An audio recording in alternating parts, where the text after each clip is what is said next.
नमस्कार दोस्तों, आप सभी का स्वागत है हमारी बीएड सेकेंड सेमेस्टर की अंकुरम क्लासेस में। आज हम एनवायरमेंटल साइंस से रिलेटेड जो अपनी 500 ऑब्जेक्टिव सीरीज़ है क्वेश्चन आंसर की, वो हम लेके आए हैं। ये पर्यावरणीय शिक्षा से संबंधित हमारा लेक्चर है। तो शुरू करते हैं हम आज का अपना तीसरा लेक्चर। पहले के 2 लेक्चर आप जाके हमारी वीडियो सीरीज़ में प्लेलिस्ट में देख लीजिए। इम्पॉर्टेंट होने वाला है ये वीडियो, ये कहने की ज़रूरत नहीं है। और वीडियो को अगर अच्छा लगे तो शेयर करें, लाइक करें, कमेंट करें और चैनल को सब्सक्राइब करें और ज़्यादा से ज़्यादा लोगों तक ये चैनल पहुंचाएं। यही हमारा उद्देश्य है कि सभी को लाभ मिले और सभी का जीवन अच्छा बने। नेक्स्ट है हमारा जो पहला क्वेश्चन आता है, ग्रीन हाउस गैस प्रोटोकॉल, यानी ग्रीन हाउस गैस प्रोटोकॉल क्या है। तो ग्रीन हाउस सभी जानते हैं कि भाई यह सरकार एवं व्यवसाय को नेतृत्व देने वाले व्यक्तियों के लिए ग्रीन हाउस गैस उत्सर्जन को समझने, परिणाम निर्धारण करने एवं प्रबंधन हेतु एक अंतर्राष्ट्रीय लेखाकरण समाधान है। तो यही हमारा जो सही आंसर है वो यही है। अब जो हमारा और ऑप्शन है वो हम पढ़ लेते हैं। वैसे हमारा ये ए आंसर सही है। और ऑप्शन है ये ग्रीन हाउस गैस उत्सर्जन को कम करने और पारितंत्र अनुकूलित प्रौद्योगिकी को अपनाने हेतु विकासशील देशों को वित्तीय प्रोत्साहन प्रदान करने की संयुक्त राष्ट्र की पहल है। पैसे संबंधित नहीं है, इस वजह से इसको हटा दिया। यह वर्ष 2022 तक ग्रीन हाउस गैस उत्सर्जन की निर्दिष्ट समर्थित एक अंतर सरकारी समझौता है, ये भी गलत है। और डी है, यह विश्व बैंक द्वारा पोषित बहुपक्षीय रेड पहलों में से एक है, ये भी गलत है। पहला ऑप्शन हमारा बिल्कुल सही था। नेक्स्ट हमारा देखते हैं क्वेश्चन है, पर्यावरण व पारिस्थितिकी का जैविक घटक क्या है। तो ए है मृदा, बी है जल, सी है वायु और डी है वनस्पति। इसमें आप तीनों को 4 ऑप्शन दे रखे हैं। यदि आप अंतर भी देखेंगे तो वनस्पति ही इनमें सबसे ज़्यादा अलग दिख रहा है। तो ये ऑप्शन बिल्कुल सही है। कभी कभी ऑप्शन से भी आंसर निकल आते हैं, तो इस तरीके से भी सोचना शुरू करिए, क्योंकि एग्ज़ाम में सब कुछ चलता है और का आंसर सही होना चाहिए बस। पर्यावरण एवं पारिस्थितिकी का भौतिक घटक क्या है। ए है जंतु, बी है वनस्पति, सी है प्रवाहित जल और डी है पारिस्थितिकी। तो इसका भी जो हमारा आंसर होता है वो सी, यानी प्रवाहित जल। प्रवाहित जल बहुत जरूरी है, रुका हुआ जल कीड़े लग जाते हैं। फिर हमारा जो होता है, जीवों तथा पर्यावरण के पारस्परिक संबंधों का अध्ययन क्या कहलाता है। ए है जीवन विज्ञान, बी है जैव भूगोल, सी है भौतिकी और डी है पारिस्थितिकी। तो इसका आंसर डी पारिस्थितिकी है। तो इसका जो आपको पारिस्थितिकी क्या है डेफिनेशन, इससे भी आप कैलकुलेट कर सकते हैं यदि आपने ढंग से क्वेश्चन आंसर सीरीज की है तो। वीडियो को बहुत ज़्यादा गहराई से देखने की ज़रूरत है, 3-4 बार देखने की ज़रूरत है हफ्ते में, ताकि सब चीज़ें रट जाएं। कहाँ से कौन घुमा के क्या पूछ दे, सारे क्वेश्चन अटेम्प्ट हो जाते हैं। इस तरीके से पढ़ाई होती है। तो फिफ्थ हमारा आता है इकोलॉजी, पारिस्थितिकी शब्द का सर्वप्रथम प्रयोग किसने किया। ए है ओडम ने, बी है टॉन्सले ने, सी है टेलर ने और डी है डार्विन ने। तो बी है टॉन्सले, ये बिल्कुल सही है। एक बात मैं कहना चाहूँगा कि जैसे आप YouTube तो एक महासागर है जहाँ पे बहुत सारी बूंदें दे रखी हैं, लेकिन जो लोग सही चैनल सब्सक्राइब करते हैं, सही चैनल और देखते हैं, तो उनका बहुत ही कम समय, क्योंकि टाइम सबके पास उतना नहीं है। क्योंकि आप यदि पूरा ही सबके लेक्चर देखने लग जाएंगे तो आप भी कंफ्यूज हो जाएंगे और आपका दिमाग भी कंफ्यूज हो जाएगा। तो उसमें से सही ऑप्शन यदि आप चुनते हैं कि जो कम समय वेस्टेज करता है, टू द पॉइंट पढ़ाता है, जिसके पढ़ाए हुए क्वेश्चन ज़्यादा से ज़्यादा फंसते हैं, उन चैनलों को सब्सक्राइब कीजिए और देखिए। तो मैं मानता हूँ कि मेरा चैनल जो है वो टू द पॉइंट ही पढ़ाता है। हम इधर उधर के अनर्गल प्रलाप में विश्वास नहीं करते हैं। कुछ लोग लाइव लेक्चर्स भी देते हैं, आते हैं, अपना घंटे बढ़ाते हैं और उनमें भी लोग पढ़ते हैं। हो सकता है खेल खेल में सीखते हों या फिर नहीं भी सीखते हों, टाइम पास तो हो ही जाता है। तो जो पढ़ाई स्व अध्याय होता है वो भी अच्छा होता है, और इस टाइप के जो गाइडेंस वाले चैनल होते हैं, जो समय समय पे आपको उचित गाइडेंस देते हैं, जो आपकी फ़िक्र करते हैं, उनको आप चुनिए, ज़्यादा आप लाभ में रहेंगे। जो सफल लोग होते हैं उनमें और असफल लोगों में यही एक डिफरेंस होता है चुनाव का। ये जीवन में बहुत सारी चीज़ें चुनाव पे ही डिपेंड करती हैं। डिसीजन, वन जो गलत डिसीजन है आपको मैच हरवा सकता है, ऐसा सचिन तेंदुलकर ने बोला था। और वो क्रिकेट का एक सही एग्जाम्पल देता है, क्योंकि वो सबसे ज़्यादा समय उसने बिताया है। तो हर आदमी जो होता है अपने अनुभवों से दूसरों को शिक्षा देता है। इस वजह से जो डिसीजंस होते हैं वो बहुत इम्पोर्टेंट होते हैं। तो आपने क्या चुना है ये इम्पोर्टेंट है। हमारा चैनल सही है, ये हम आपको विश्वास दिलाते हैं। बाकी भी आप देख सकते हैं, अपना चुनाव करिए, सही चुनाव करिए। फोर्स किसी को नहीं किया जा सकता है। तो ये चीज़ आप ध्यान में रखकर पढ़िए और देखिए कौन कौन से हम क्वेश्चन रिपीट नहीं करते हैं कभी भी। कुछ लोग वीडियो कई सारे बनाते हैं तो ज़्यादा क्वांटिटी रखने के चक्कर में कई बार क्वेश्चंस रिपीट भी हो जाते हैं। टू द पॉइंट बनाना चाहिए, कम समय लेना चाहिए और हमेशा ही जो हमारा शिक्षार्थी है उसके लाभ के लिए सोचना चाहिए। नेक्स्ट चलते हैं हमारा, वन के पारिस्थितिकी तंत्र में कवक को किस समूह में सम्मिलित किया जाता है? ए है उत्पादक, बी है उपभोक्ता, सी है द्वितीयक उपभोक्ता और डी है अपघटनकर्ता। तो हमारा जो ऑप्शन नंबर डी है वो बिल्कुल सही ऑप्शन है, अपघटनकर्ता। सेवेंथ है, जलवायु परिवर्तन से सर्वाधिक प्रभावित होने वाले देशों की सहायता किससे बनाया गया है? ए है ग्रीन क्लाइमेट फंड, बी है क्लाइमेट रिलीफ फंड, सी है ग्रीन बैंक और डी है वर्ल्ड ग्रीन फंड। ऑप्शन मैंने टिक पहले ही लगा दिया है, हाईलाइट किया हुआ है, तो ग्रीन क्लाइमेट फंड ये सही ऑप्शन। अंत तक देखिए वीडियो। हमारा अंकुरम क्लास के हमने ले आए हैं जो वेबसाइट है, उसको भी आप क्लिक करके देख सकते हैं, www.ankuramclasses.co.in करके है, वहाँ पे जाइए, लॉगिन बनाइए। लॉगिन नहीं बना पाए तो एक वीडियो उसके लिए भी डाला हुआ है कि कैसे लॉगिन बनाएं, वो देखिए, आपको हेल्प मिलेगी। उसमें नोट्स भी हैं, वीडियो लेक्चर्स भी हैं, क्विज़ भी हैं। करिए, अपने परीक्षा की तैयारी करिए, अच्छे से करिए। नहीं हो तो हमारा टेलीग्राम चैनल है, उसमें आप अपने कोई भी कमेंट दे सकते हैं, तो वहाँ पे तो डायरेक्ट ही आपको मैसेज भी मिल जाएगा और यदि ज़रूरत पड़ेगी तो हम अपडेट भी कर देंगे, तो वहाँ पे भी जुड़े रहिए। चलते हैं, अगला क्वेश्चन नंबर 8वां आता है, वनों को नष्ट करने यानी डिफॉरेस्टेशन का कुप्रभाव क्या पड़ता है? तो ए है मृदा अपरदन पर, बी है खरपतवार नियंत्रण पर, सी है सूर्य के प्रकाश पर, डी है चरवाहों की वृद्धि पर। तो सभी लोग जानते हैं मृदा अपरदन पर पड़ता है, यानी कि जो मिट्टी होती है वो हटती रहती है। पौधे मिट्टी को बचा के रखते हैं, मतलब पकड़ के रखते हैं, उनकी जड़ें जो होती हैं मिट्टी को पकड़े रहती हैं। लेकिन यदि पौधे ही नहीं रहेंगे तो मिट्टी भी बहती रहेगी पानी के साथ और हमारी जो उपजाऊ ज़मीन है वो कम होती जाएगी, सागर बढ़ता चला जाएगा, नदी बढ़ती चली जाएगी। नेक्स्ट हमारा है, पहाड़ों पर काफ़ी नमी व जल होता है फिर भी यहाँ पर मरुद क्यों होते हैं?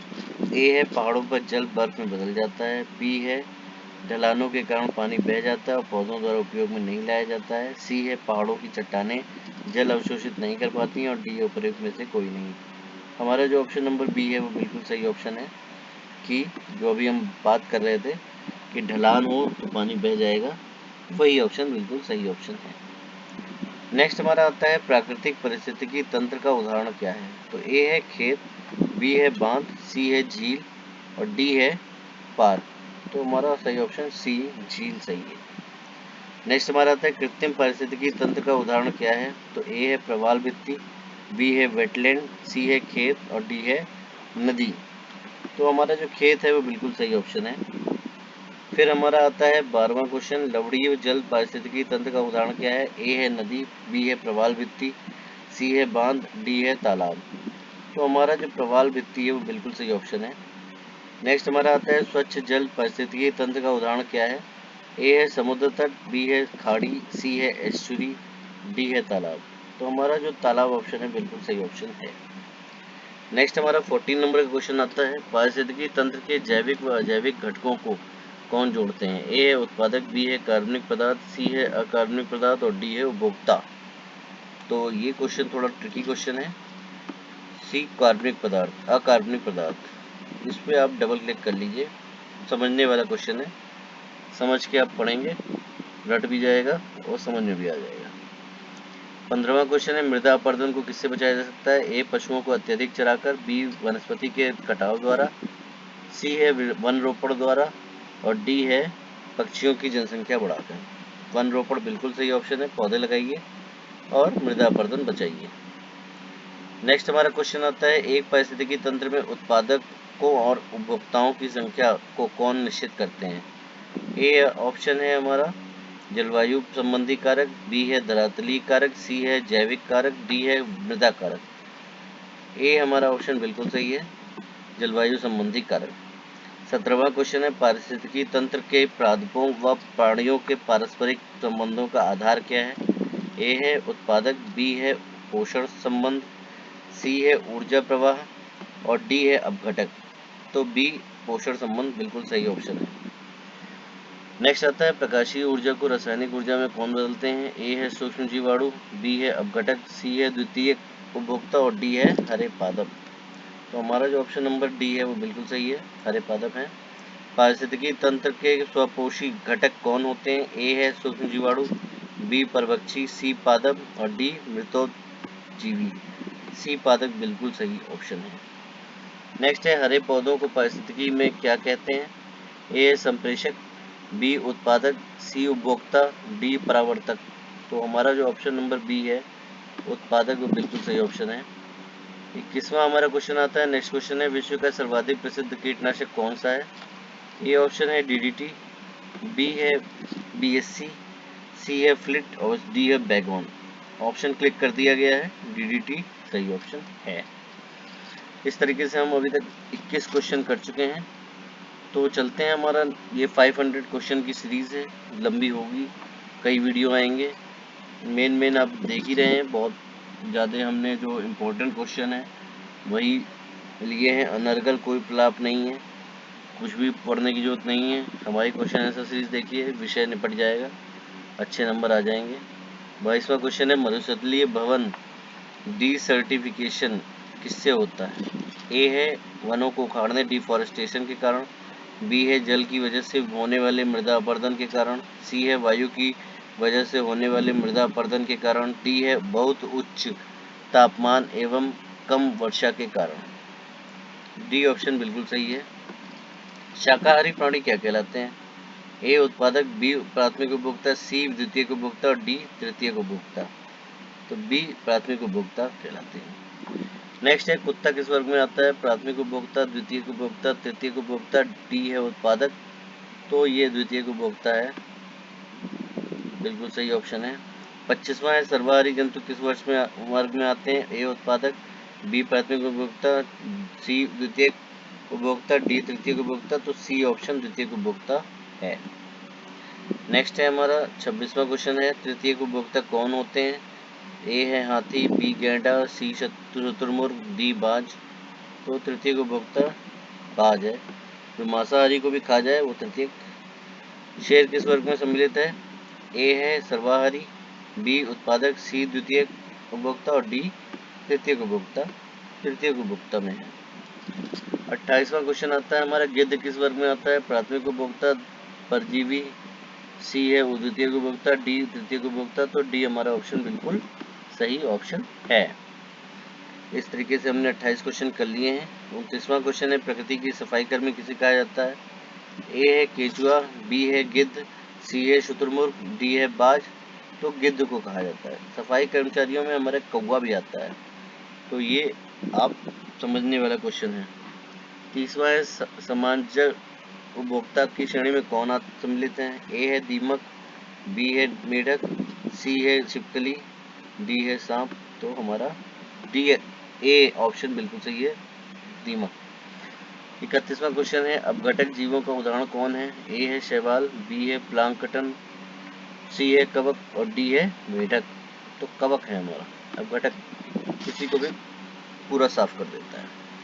32वां है, बैक्टीरिया किस श्रेणी में सम्मिलित है? ए उत्पादक, बी अपघटक, सी प्राथमिक उपभोक्ता, डी द्वितीयक उपभोक्ता। बैक्टीरिया जो है अपघटक है, याद करने वाला क्वेश्चन है, याद कर लीजिए। नेक्स्ट क्वेश्चन आता है 33 नंबर का क्वेश्चन है, जैव भार में कौन सम्मिलित है? ए उत्पादक, बी उपभोक्ता, सी अपघटक, डी समष्टजीव। तो हमारे जो समष्टजीव हैं वो सही ऑप्शन है। नेक्स्ट हमारा क्वेश्चन आता है 34वां क्वेश्चन है, पारिस्थितिकी तंत्र में ऊर्जा का प्रमुख स्रोत क्या है? ए भूताप है, बी सूर्य है, सी ग्रीन हाउस गैसें हैं और डी है हमारा चंद्रमा। बी ऑप्शन बिल्कुल सही ऑप्शन है।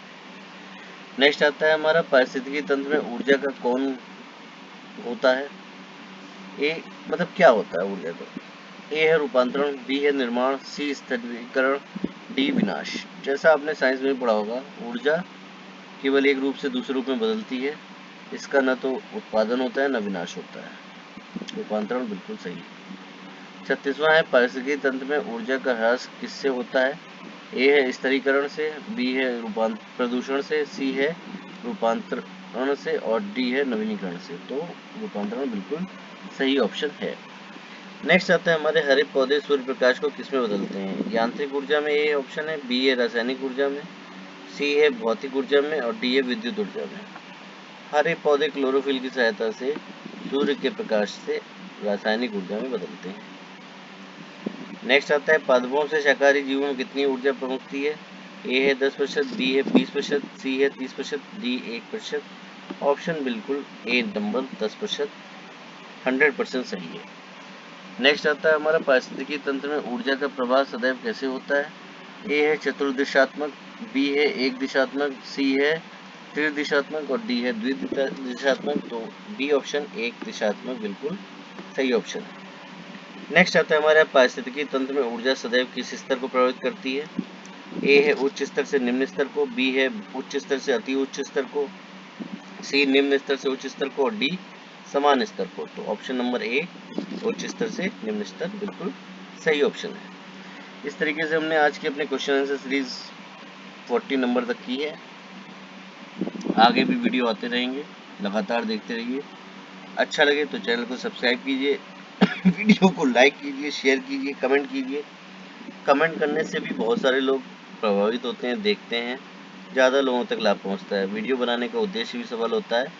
आपका बहुत बहुत धन्यवाद। नमस्कार, आपका दिन मंगलमय हो। धन्यवाद।